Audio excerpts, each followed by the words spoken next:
Good afternoon, everyone. Thank you to those of you who have been here from the beginning of the conference. We've had a heck of a day. I've really enjoyed seeing all these industry insights and getting a nice little set of input and knowledge into a variety of verticals with experts in the industry. In addition to that, we want to thank Roger Wheeler for his keynote at the very beginning, our office hour holders, and our panel at 2 o'clock. So the moment we've all been waiting for is for when Ken's going to hop on stage, right?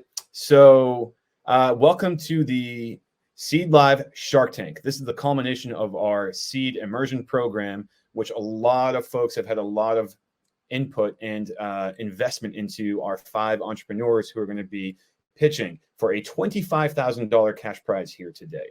So with that, I want to set the stage and invite our judges to the table.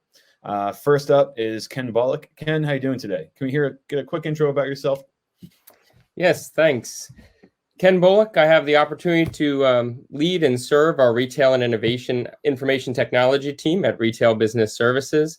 Had a chance to work in a variety of roles spanning store operations, merchandising, marketing, retail, store strategy execution before coming to IT about 15 years ago, about 23 years in total with our family of companies.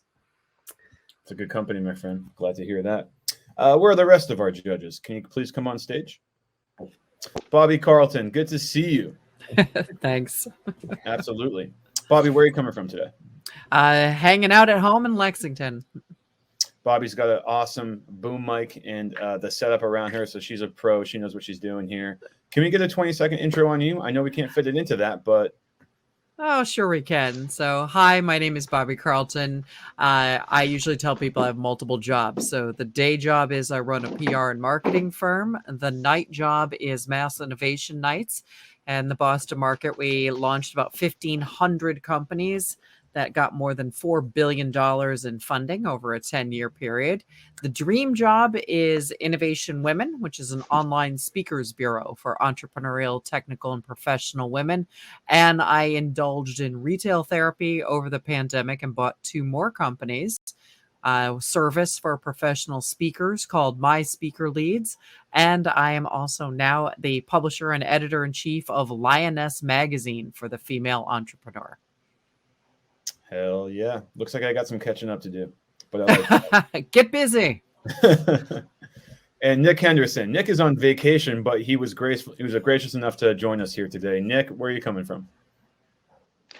I'm coming from Lake Chagagog, Chubunagangamog. You're not kidding. Which is actually in Massachusetts, and it actually is a real name. You can find it on the map somewhere.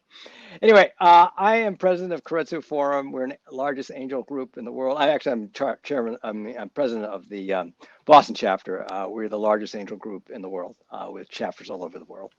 I'm happy to be here. I'm happy to be a judge. Thanks, everybody. Thank you, Nick. Last but not least, Paris. Hey, good afternoon, everyone. Privileged to be here and be a judge.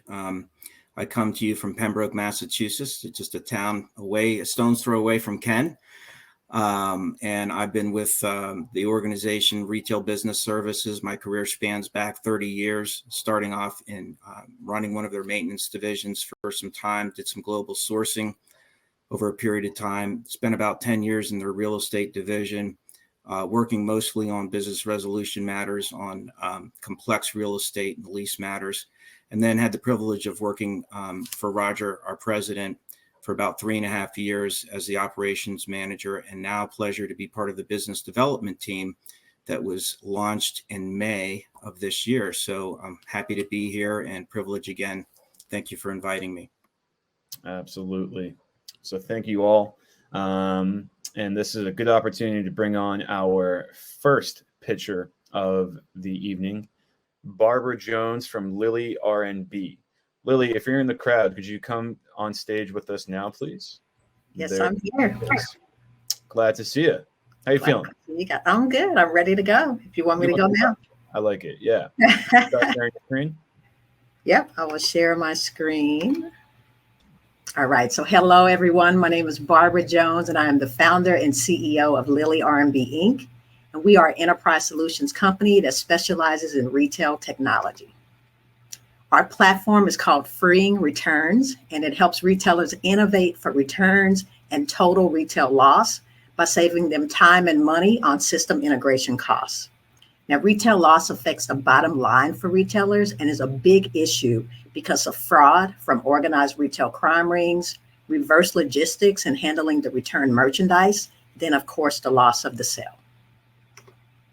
So just a little bit about the SEED program, and our goal as a company was to really learn the grocery retail industry, especially from the view of loss prevention. And what we learned is that data is key, especially when the data is easily accessible from disparate data sources and put in the hands of people who can make the right decision fast. So we are repurposing our application for not just freeing returns, but also for shrink and returns. So the National Retail Federation reports that retailers lost close to $500 billion last year, in part due to COVID-19, but also with the move to e-commerce, where returns and fraud increase. And then a recent article from the CEO of Kroger reported that over 30 basis points were lost due to fraud from organized retail crime rings that hit Kroger's. Retailers are spending billions on their retail tech, with Gartner reporting that the spend will exceed $130 billion this year, and $9 billion of that spend is just for returns management alone. Now, most of this spend goes towards the cost and time to integrate new technologies. So that's where our solution comes in. It's a middleware platform that sits between the retailer's point of sale system and the latest and greatest returns management applications. We pre-integrate these applications and make them available to our clients. Retailers integrate with Freeing Returns and then have access to all the returns management applications. For example, one of our newest and most popular integrations gives loss prevention associates a tool they can use to investigate shrink and loss. We take data from disparate data sources and visually identify organized retail crime rings, as you can see from the graph here, starting with a 360 view of the data, where they can drill down into the different areas of the graph. Now, loss prevention professionals have access to Bob data, that's the bottom of the basket, self-checkout data, and transaction log data in one easy-to-use tool. So this is just one integration. We have more, including integrations with the top point-of-sale systems for both in-store and e-commerce, fraud scoring, reverse logistics, and IoT devices to help with spoilage detection are all on our roadmap. So our business model is very simple. We charge $150,000 for an annual subscription for up to 25 loss prevention team users, and they get access to all integrations within the platform. They cover reverse logistics, internal and external theft, and much more. So we generated close to $1 million in 2020, which was a very tough year for retail. And we've already signed $1.5 million in contracts this year.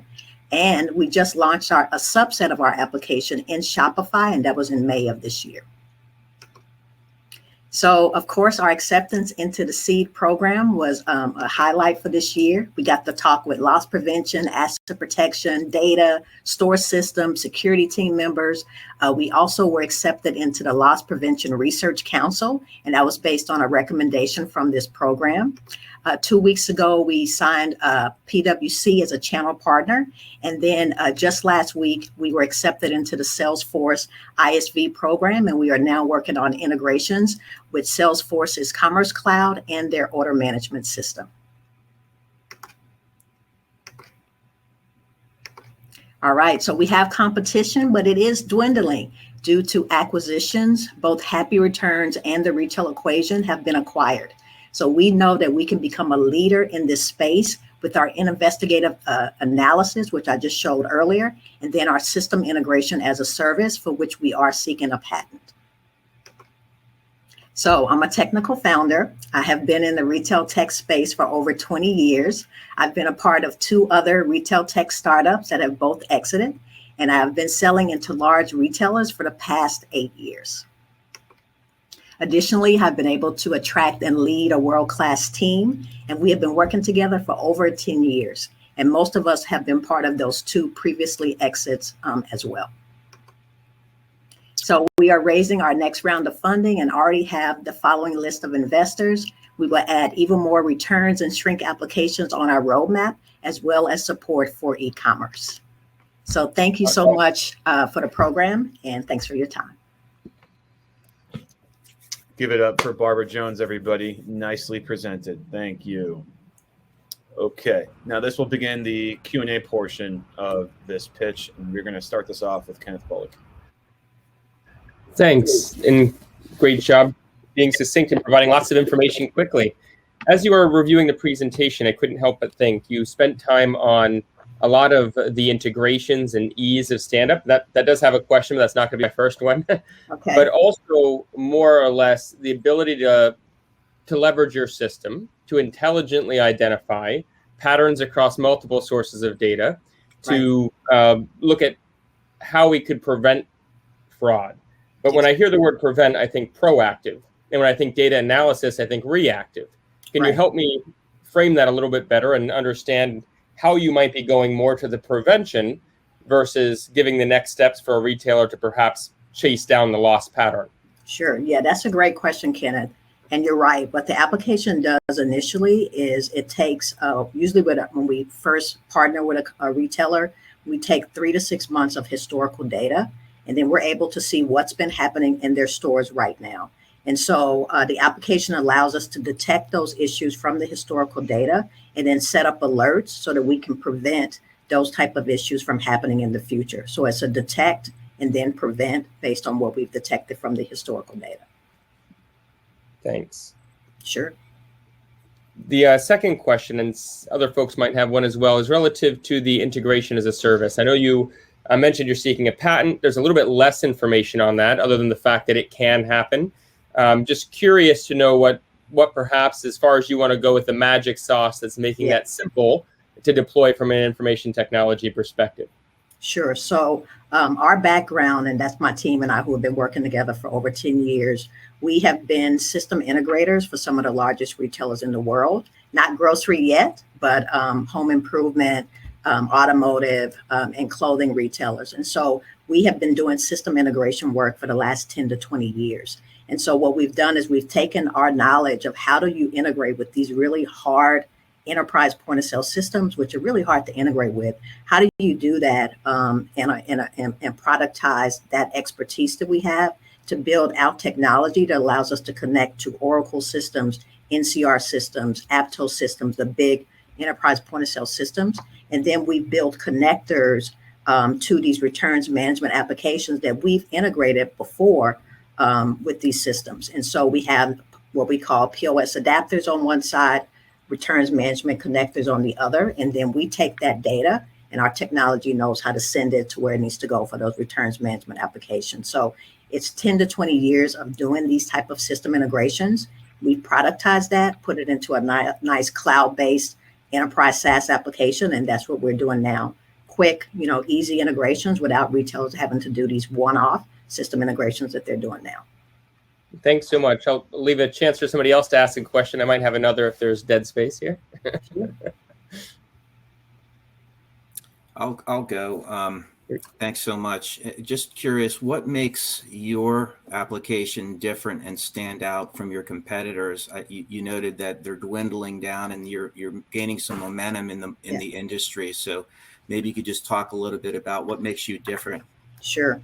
Well, the first thing that makes us different is the system integration as a service. The retail equation and Happy Returns, both of those solutions were on-premise to where the retailers had to integrate that as an on-premise solution to their current technology. And so we started out and built this to be something that could be integrated through the cloud. And from our talks with the iHold members, we were fortunate enough to talk to, that's something they're looking for is API integrations that are cloud-based. So that's where we started. The other place where we're different is, these applications like the retail equation and Happy Returns are solving, one use case. With us and having this system integration as a service, we can solve for multiple use cases because we're integrating versus having to create all this technology by ourselves. Our IP is in the integration layers, and then we make that technology available to the retail clients. So we innovate quickly and not just solve one use case. No, thank you. Sure. I was curious why actually when you mentioned the acquisitions, what is that doing to the landscape? Are they being acquired by larger companies that are rolling them into a all-in-one solution? Well, the retail equation was acquired by a data company. They're one of the oldest solutions. And so this company bought them for that data they've collected. I think they're about 20 something years old. And then Happy Returns was acquired by PayPal. And so PayPal is using their technology within their own solution. So it's kind of shrinking it to where they're not available to everyone because these companies are buying them. And we see our chance to move up and become one of the leaders in this space. So we're really excited about what's been going on in this space. And one more question. Are you planning on going down market at all to smaller folks and offering perhaps a SaaS solution on a monthly basis with reoccurring revenue? Yep. We moved to, we took a small subset of this application, a few features we thought would be better for small retailers. And we put that in Shopify. So we're already in the Shopify app store. People are downloading the app. And then with the ISV program with Salesforce, now we're hitting that mid-market because Salesforce Commerce Cloud is usually for mid-sized retailers. So we're trying to hit all retailers at all sizes through those recent tractions. Great, thanks. Sure. Excellent job, Barbara. Excellent presentation. These questions. Nice job. And thank you. So Sure. now we're going to transition to our next pitch. And if Barbara, you could go off of the stage, we will welcome our next pitch presenter. And greetings, Diana. How you feeling? Good. How are you, Shaheen? Doing very well. Where are you coming from right now? I'm in Newton, near Boston. Yes, you are. So Diana Perkins has been we met earlier this year, and I know that you were a longtime community member from the Venture Cafe in Providence, and I'm so glad that we were able to get you into the SEED program. It's been a great success, I've heard, so I'm happy to hear what you have going on during your pitch. Thanks. I've had a wonderful time. I'll start sharing my screen now. Cool. Hi, I'm Diana Perkins of Includesign. I'm an engineer with years of experience in the field of product design for disabled populations, and I'm here to tell you about my company's product, the LapSnap. It's a patent-pending collapsible carryall with a versatile strap that allows wheelchair users to carry items hands-free. It all started with an Apple core. One day, I was chatting with my friend Sarah as she ate an apple. There were no trash bins around, so she had to take the core with her. As a wheelchair user, Sarah needs both hands to move around. When she put the Apple core on her lap, it just rolled off.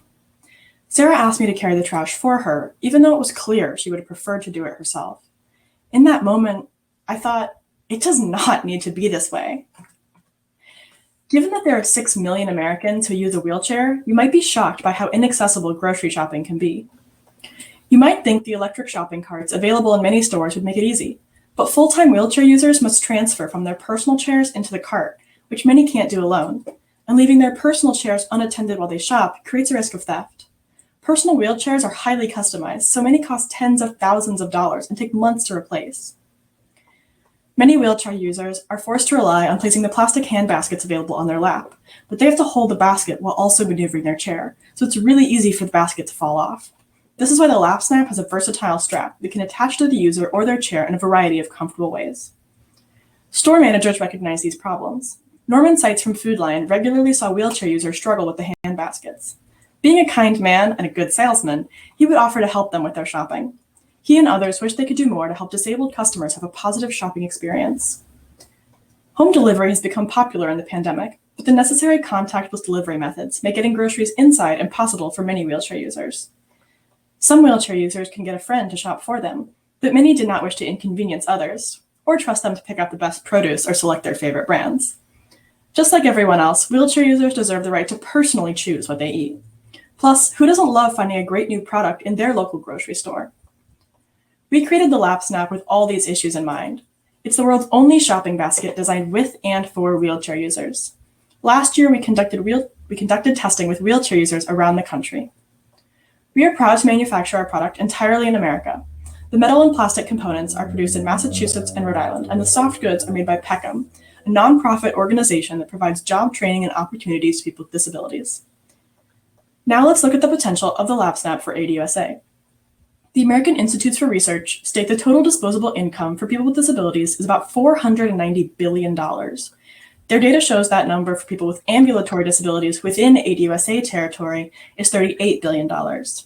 Furthermore, the USDA reports that on average, Americans spend 5% of their disposable income on groceries, resulting in an opportunity for ADUSA of $2 billion annually. Looking at Food Lion stores in North Carolina alone, that's $172 million annually. The Lap Snap can help Food Lion gain those customers' loyalty and secure their dollars. The Lap Snap has had an incredible support from the disability community, and 2021 has been a big year for us. Through the SEED program, we've received thoughtful insights from a wide range of stakeholders across ADUSA, and that's just the beginning. Through our new partnership with Brooks Thompson and the RBS Retail Innovation team, we'll meet with more departments to determine best practices. Our next conversations will be with food safety, operations, and more. An unexpected collaboration has come from Divert, a company ADUSA utilizes for RFID tracking services, who could potentially help us address loss prevention concerns. Additionally, we can provide customized lap snaps that promote any retailer's brand. For the cost of one electric shopping cart, a store can purchase 7 lap snaps and make a broader commitment to disabled customers and their families. A recent survey commissioned by RBS shows 67% of shoppers within the ADUSA footprint view accommodations for physically disabled persons as a sign of a brand's commitment to DE&I. So rather than seeing a simple equipment purchase, we challenge you to view this as an opportunity to ensure that all your customers feel welcomed. Based on the 5% people spend on groceries, the size of the annual opportunity for ADUSA is over 1,200 times your initial investment. According to the most recent census, 26% of Americans have some form of disability. So if you don't make your store accessible, you must be willing to lose every 4th customer that would walk or roll through your doors. At 26% of the population, the disability community is the largest minority in the world, and it's the only one that you could join at any time. If you truly want to become the store of the future, join Includesign in the accessibility revolution. Let's work together to make the world more accessible for everyone. Thank you. 4 minutes and 51 seconds. Way to go, Diana. Nice presentation. Thank you. So we actually were supposed to take our first question from our judge, Nick Henderson, who may have just lost his service. I'm not sure what happened, but we'll try and find him out. I saw, Ken, you just raised your hand a little bit. Did you have something you want to ask? I'll always have something to ask. There it is. Thanks, and great job presenting it. It's definitely a strong focus in retail for some time, and I'm hoping it always stays that way. It's definitely a population that deserves being served properly. My question is the target market design. I'm wondering, and this is a question of the research put into it. If I was a user of something, especially during a pandemic, I wouldn't perhaps want something that other people may have touched or put their stuff in to be reused often.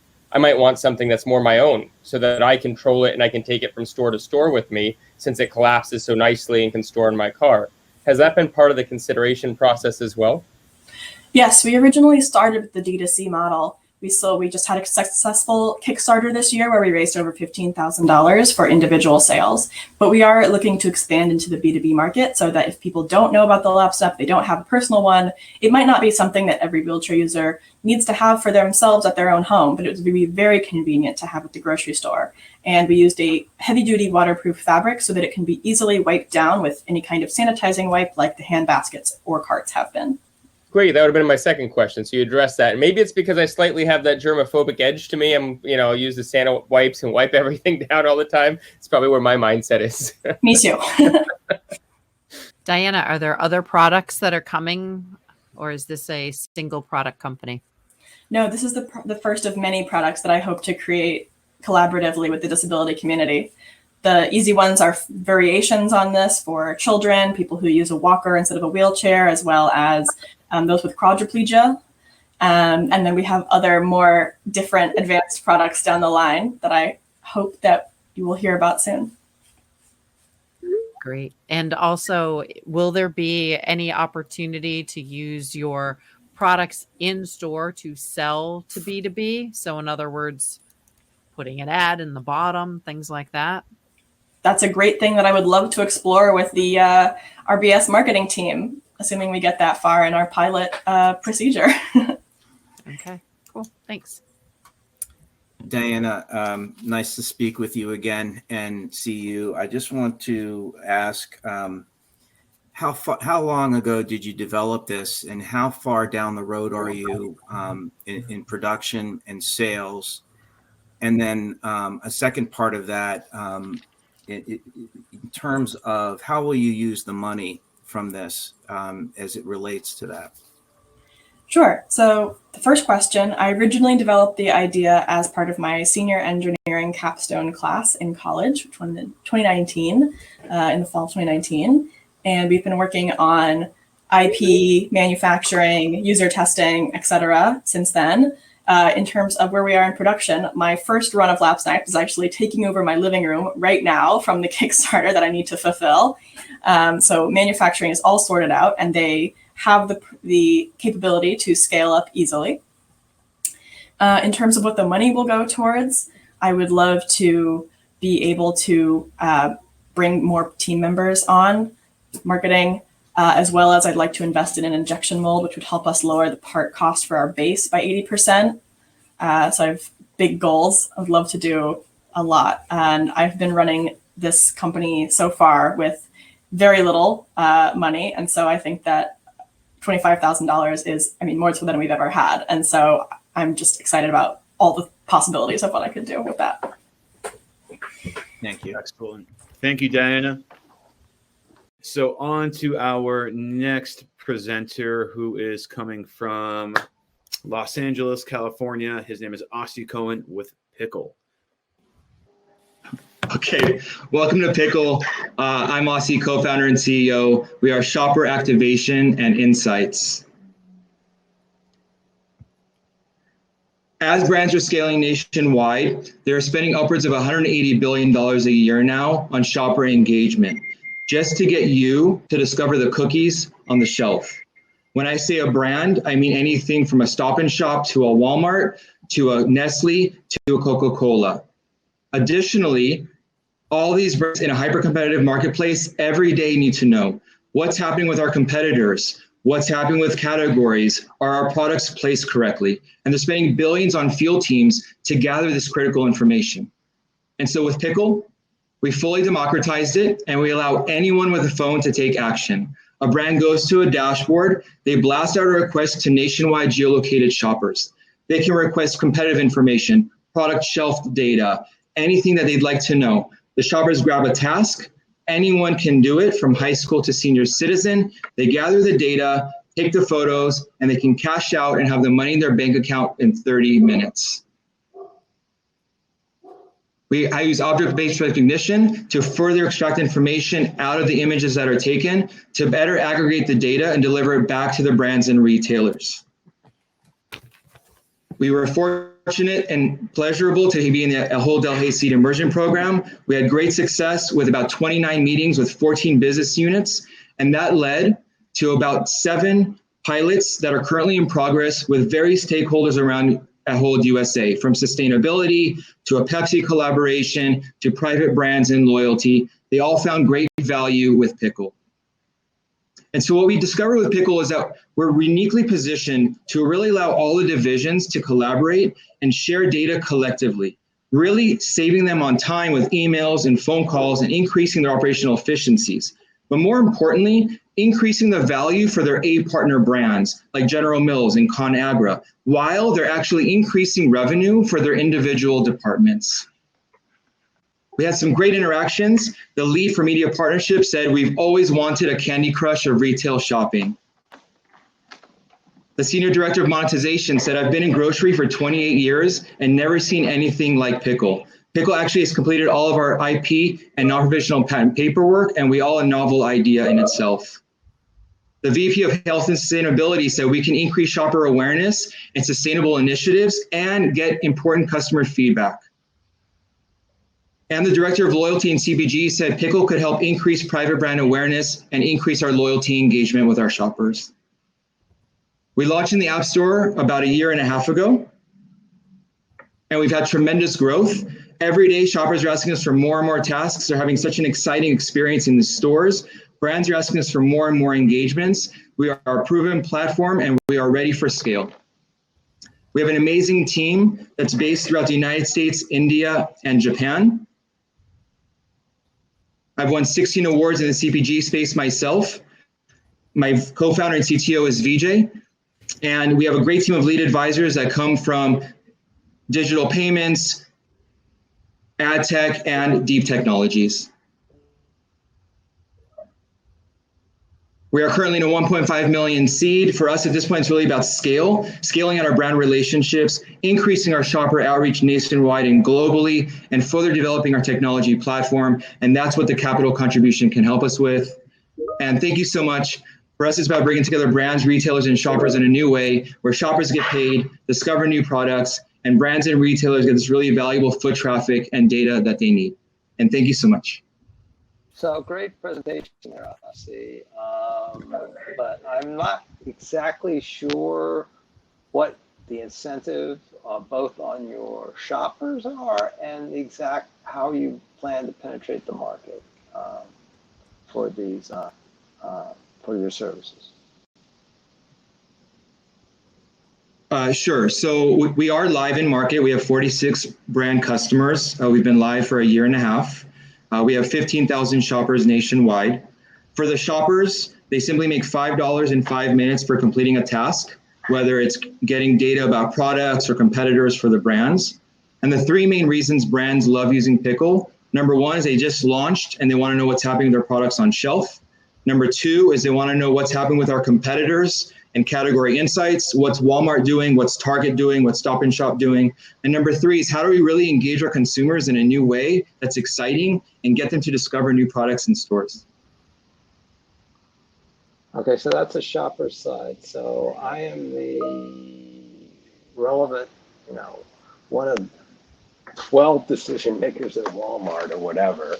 How are you Sure. appealing to me? So let's say you work in the Walmart merchandising division, or you work for the new products division of packaged meals. We can drive shoppers directly into store to not only discover those new products or private label for Walmart, and also gather you the data about what's happening on shelf while we're increasing the engagement with shoppers to purchase products. So you're both driving customers and giving analyses. Did I catch that right? Exactly. We are actually driving consumers into stores and directly to shelf. So we're driving foot traffic into stores while we're gathering the data for whatever it is you'd like to know that's happening in the store, whatever the footprint is in the store. Okay.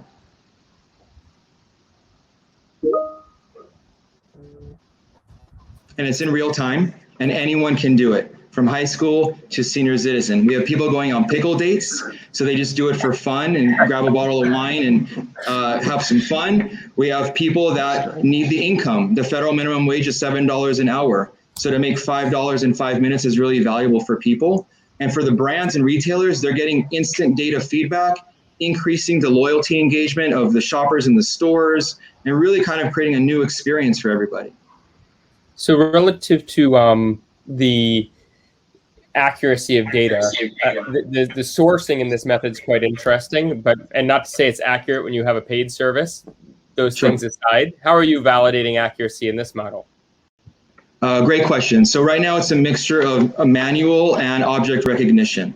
So we validate everything. We have an internal system. It's a 3-part patent pending system that we built. In the middle, we manage the whole process, just like Uber or DoorDash might do as well, or an Instacart, right? And then we also are integrating object recognition. We built our own custom framework to validate the information on what's happening on shelf. And then we can actually put that information together and deliver it back to the brand and the retailer in the future and package it in other ways as well. Thanks. Hey, Asi, how many folks have adopted the app and are using it as shoppers? And what kind of growth are you experiencing? I know you said you had 46 brands, Sure. retailers to date. What kind of velocity of the growth are you seeing there? So we're experiencing 19% month-over-month revenue growth and 18% month-over-month shopper growth. We currently have 15,400 shoppers throughout the United States. We soft launched in Japan and in Canada. We recently came out of Plug and Play Japan. And as far as the brand partners go, we have 46 brand partners, and our real focus has been on emerging brands up until this point, as it gives us immediate revenue and also immediate feedback on the platform so we can improve it and scale from there.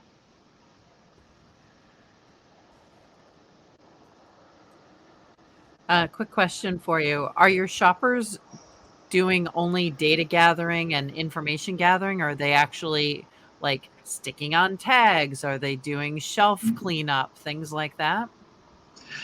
So we are doing data collection and content as well. So we actually do something called a shelfie, where Bobby might go and discover a new product and take some photos and tag it to social media. So we are really creating this kind of, it's a community of shoppers that are really gathering information and delivering better data back to the brands and retailers.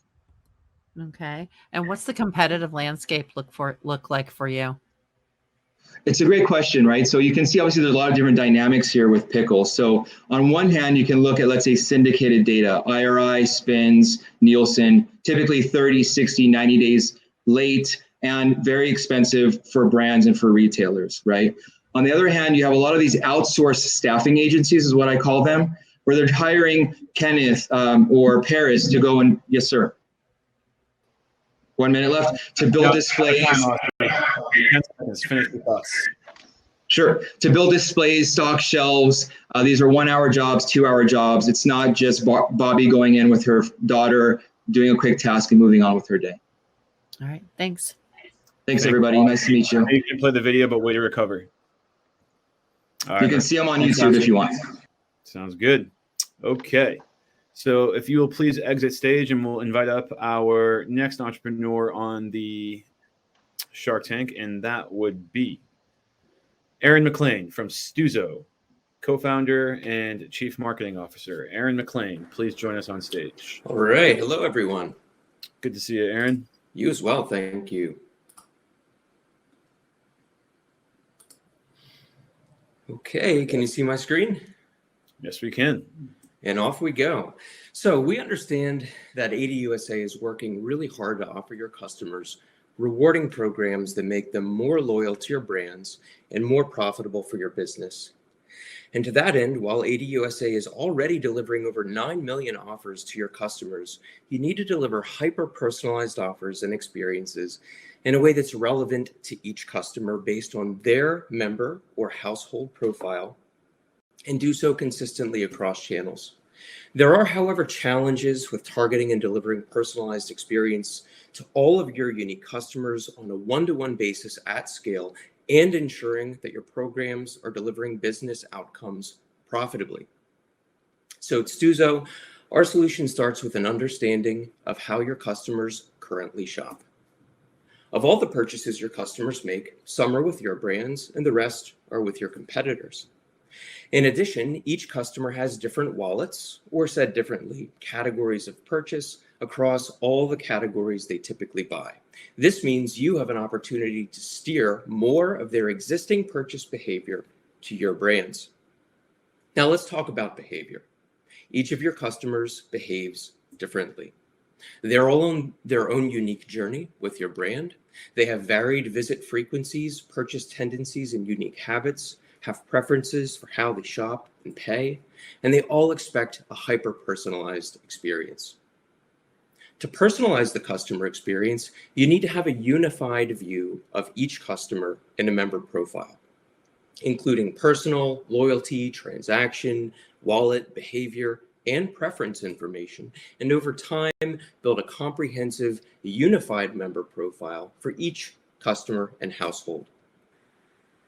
You want to then use your member data purposefully and programmatically in real time to deliver one-to-one offers and experiences that activate your customers. You also want to empower your customers with choice and flexibility in how and where they pay, and how and where they earn and burn points, and how they earn and redeem rewards, and deliver those experiences seamlessly across channels, all the while removing as much friction and contact from the shopping experience as possible. You want to do all of this to gain a greater share of customer and household wallets. The Open Commerce product suite from Stuzo has the power to help ADUSA get to know and activate more of your customers, to unify customer and household data, and steer a greater share of wallet to your brands as compared with any other solution. With Stuzo and Open Commerce, you'll deliver an exceptional customer experience that drives more visits, bigger baskets, and increased household lifetime value, and do it profitably. Open Commerce is the first product suite to combine intelligent one-to-one loyalty, contactless commerce, cross-channel customer experiences, and frictionless physical store technologies into one modern integrated platform. Also, as far as we're aware, Stuzo is the first and only loyalty technology supplier in the industry that offers a contractual money-back performance guarantee. We are so confident in our proprietary wallet steering system and its ability to drive meaningful business outcomes for our retailer partners that we put our money where our mouth is, guaranteeing outcomes that are accretive to revenue and EBITDA growth. Stuzo's wallet steering system will enable ADUSA's brands to programmatically gather zero-party and first-party wallet data from your customers, build an understanding of your share of wallet and your wallet opportunity, and then automatically deploy wallet steering journeys that drive an incremental share of wallets to your brands. Stuzo has been operating for over 10 years and has been profitable every year of our existence, while at the same time driving accretive value creation for our customers. We've seen significant double-digit growth over the last 6 years, including through the pandemic. We were recently acquired and are backed by Longshore Capital Partners, and we're operating at scale across the U.S. with over 16,500 retail sites powered by our technology, which will jump well beyond 20,000 sites next year. We have over 21 million consumer members enrolled in our programs, and we process a high volume of transactions every month for our enterprise scale retailer partners. We're also proud to have been named the #4 top workplace in our category by the Philadelphia Inquirer, having also received a special award in 2021 as a company that operates by strong values. We'd like to extend a big thank you to those at ADUSA who have supported us through the SEED program. The biggest thanks go to our ambassador, Cable Dill. You've been incredibly supportive and great to work with. Thank you so much. And finally, through the SEED program, we've learned quite a lot. So I'm going to leave this up on screen, and we should be right at about 5 minutes, and then we'll open up for questions. Are you actually a wallet, or are you attaching to existing wallet applications? One of our products offers a digital wallet that enables consumers to put their preferred payment method into PayPal, Venmo, credit card, whatever they like, and then use that to process transactions with the retailer. When I refer to wallets, I'm referring to all the different categories that a consumer shops. So for example, we all have a fuel wallet, we drive. So, and we all have different wallet capacities. So, I drive a big truck, so my fuel, capacity on a monthly basis is about 100 gallons, whereas, others might drive a hybrid vehicle and only have a capacity of 20 gallons per month. So we all have different wallets across all the different categories we shop. We have different capacities. And so what we're doing is helping retailers to programmatically understand what are all of those wallets that are relevant to every single consumer and household. What is the current share of wallet that our retailer partners have? What is that incremental wallet opportunity that's being spent with competitors? And then we deploy our technology, we call wallet steering, to programmatically drive a greater share of wallet to our retailer partners' brands. Does that make sense? Yep. I was looking to find out if you were actually offering a digital wallet or if you were attaching to existing ones. We do. That is one of our offerings. So if a retailer would like to have a custom retail branded digital wallet, we offer that product as well. Okay. And is your customer the retailer first and foremost? And are they the ones that are pushing the use of this program out through their existing rewards program? Or is it a new rewards program? So most retailers nowadays have an existing rewards program, and we typically would replace. And yes, we do work directly with the retailers to power their loyalty and rewards programs. Okay. And is it a branded rewards program that is across different retailers unless they white label it? No, it's not a consortium model. Okay. It is a proprietary just for the retail brand. All right. You got right to the heart of where I was going with that question.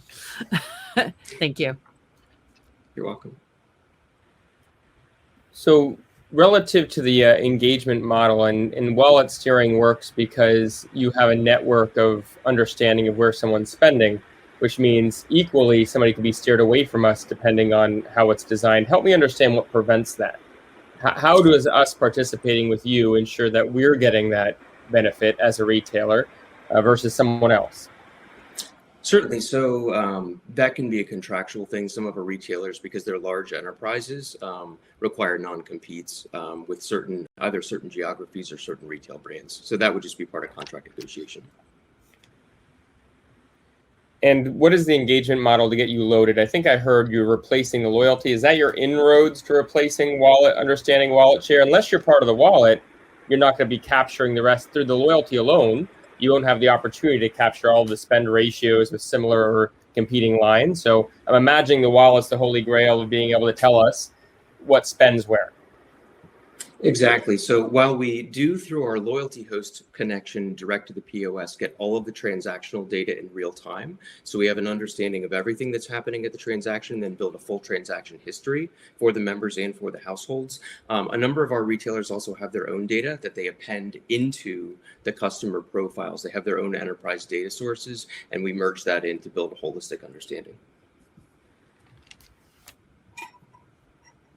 Is there anyone else doing this like you, or is your approach to it unique, and that's why you're able to push others out of this space that you're offering a 1.5 times guarantee or money back guarantee? What makes you stand out and different and so confident that you can add value? And can you add a % of sales to a value? Do you have an average % of sale value that you can offer a company, big company, typically? Yeah, that's a great question. We strive for 2 to 5% net incremental lift. I know it's a huge number, but we've seen that kind of performance. I'm happy to talk to you more about that offline. Okay. Thanks, Aaron. Thanks for other questions to our judges. That's fast. All right. Thank you, everyone. Yeah, that went by fast. Thank you, Aaron. Okay. And I've been speaking with Daniel, who was our first presenter, if you remember way back when. He's solved his Microsoft Edge issue, and he's back. Well, we'll see here. Let's try it. So let me try sharing my screen. All right. Hello, my name is Daniel Steenick, co-founder of Akuret. Akuret was born out of the retail inventory challenges my co-founder, Frederick, and I discovered as office mates at MIT. We sell software as a service to help retailers detect and fix inventory accuracies and on-shelf availability issues. I want to begin by telling you a story. This is Katie, a store associate. Her store ran a product promotion. Afterwards, the shelves were bare, but there was still stock remaining in the back room. Katie's a very conscientious employee, but with all that she has to do, she did not have time to complete her usual inventory checks, and so the product did not sell for many days. These types of failures happen all the time and everywhere, and this is a big problem for grocery retail. The fundamental issue here is that store associates like Katie lack data about which products are not available and also need corrective action. Without taking these actions, there will be lost sales and reduced customer goodwill. Worse yet, even with Katie spending untold hours inspecting shelves, it will not be enough. Retailers are addressing this problem in different ways. For example, manual inventory checks are often seen as solutions, but they tend to be time-consuming and imprecise. Hardware-based solutions, such as robots or RFID, are expensive. But not just that, these solutions focus on generating data, not action. We have a different approach. We focus on empowering the associates like Katie to take the right corrective action as part of the in-store execution. So how do we do that? Akuret can be thought of as an in-store execution support system. Our system is easily integrated with existing retail systems. In real time, we ingest all transaction data from all stores to the cloud.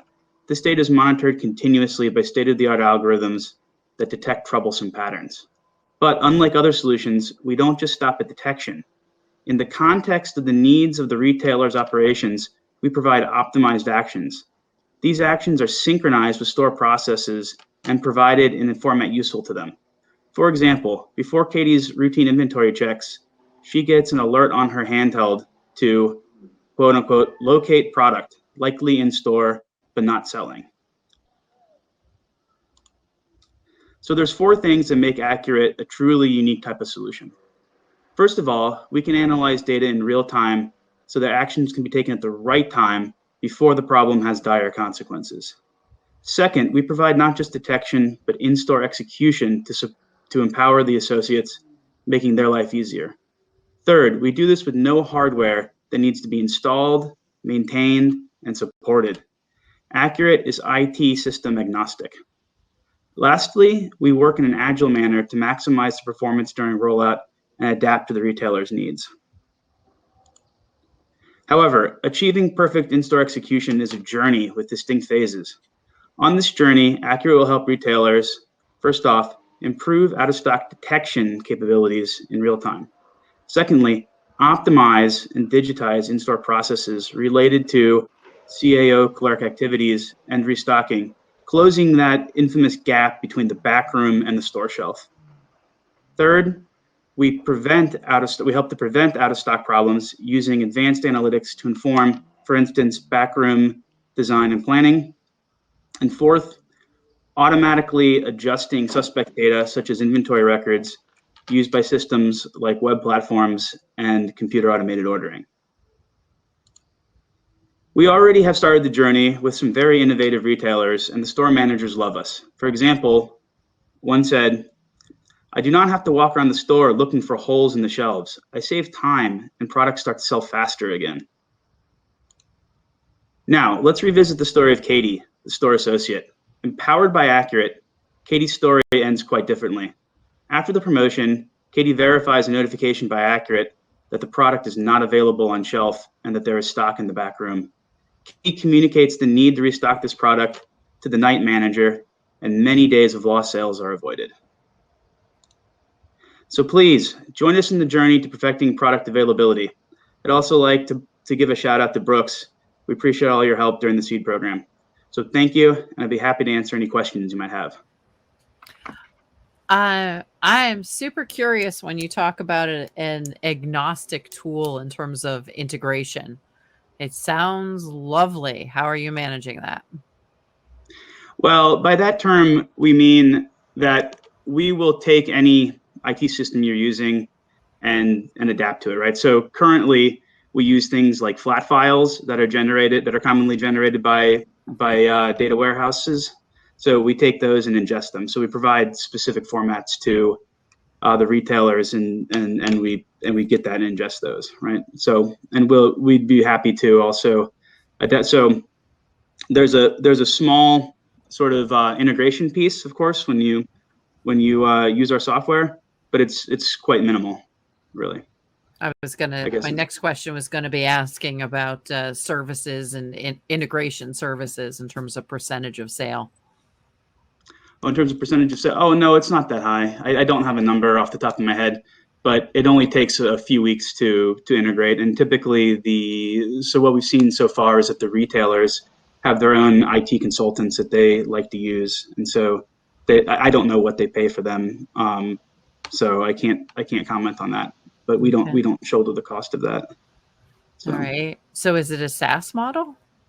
Yes, it's a SaaS model. That's right. Okay. Mm-hmm. And are you offering services or products for distributors as well as in store? So by distributors, so manufacturers and these kinds of things, sure, they're part of our market. We're currently focused more on the retailers at the moment, but because when you start to think about this model with manufacturers and distributors, it's a little bit harder because there's sort of there can be a gap between the information that the manufacturers have versus the retailers. So it sort of makes sense to start with the retailers. But as it so happens, the idea for this company started by working with a manufacturer. So because they're just as interested in this as anybody else, right? So phantom inventory and inventory inaccuracy is pervasive problem. So, Exactly. yeah. All right. Thank you. Sure. So Have you looked at the? I'm sorry. Go ahead. go ahead, Nick. Have you looked at the sort of marketing? How are you going to market? Are you thinking about using those technology, those IT consultants to help you get into retailers? What's the response? What's your response been? That kind of thing. Do you have any data on that, or maybe mention that I didn't hear? Yeah, that's a great question, Nick. So we've explored a few areas. I don't think we have not talked to sort of IT consultants directly, but we've talked to companies that make the digital labels, right? The digital pricing labels and that sort of thing, because they have little lights that flash on them, and so you could work through a company like that to deliver, sort of the alerts, right? So if a store associate's walking down an aisle, the light could flash and they know that they need to check that, right? And that could be driven by our our logic, right? So there are a lot of those kinds of relationships that we could have. So it could be like, instead of Intel inside, Akuret inside, right? So we've considered that kind of a model, but we're starting with working with retailers directly, because then you really understand the problem and you can get that sort of that good product market fit there. And then once you understand that, then it could be a very valuable product to be delivered through another third party, right? Or as a third party, I guess you could say. So you're going direct to particular retailers and saying, look, I've got a solution for this particular problem, and you, what kind of feedback are you getting? What kind of response are you getting? That's it's kind of evolved over time, because before the pandemic, you would get a range of responses from, this is really great, we really need this, to, I don't have a problem with inventory accuracy, but it would range. So we found huge amount of customer maturity differences. Then after the pandemic, we found out that, and people tried to implement, say, omni-channel types of sales. Everybody realized how important inventory accuracy is, because the order fulfillment rates through online sales they're very low, right? So, and a big part of that is availability information is not correct. So that has sparked a tremendous interest in our service. Thank you, Daniel. Okay. Daniel, thank you very much for your presentation. You recovered from that initial thing. Adaptability, my friend. That's what the name of the game is, right? That's right. Right. Good to hear, Exactly. Thank you. Thank you. So Thank you all. that's our pitches. Daniel, I'm going to ask you to go back into the audience and Sure. invite up our friend Harsh to the stage. There he is, Harsh, the man behind the entire few hours. Okay, everyone is still here. Okay, so I want to give everyone a quick update as to how we're going to cap off this Shark Tank. Harsh is going to give us some closing remarks. I'm going to ask the judges to follow me backstage as we deliberate and select our winner from the SEED Shark Tank. So before our judges go, I want to give a heartfelt thank you for A, your time, and B, your input and the advice and thoughtful questions that you've had for our entrepreneurs. I'm sure there's more to build from that.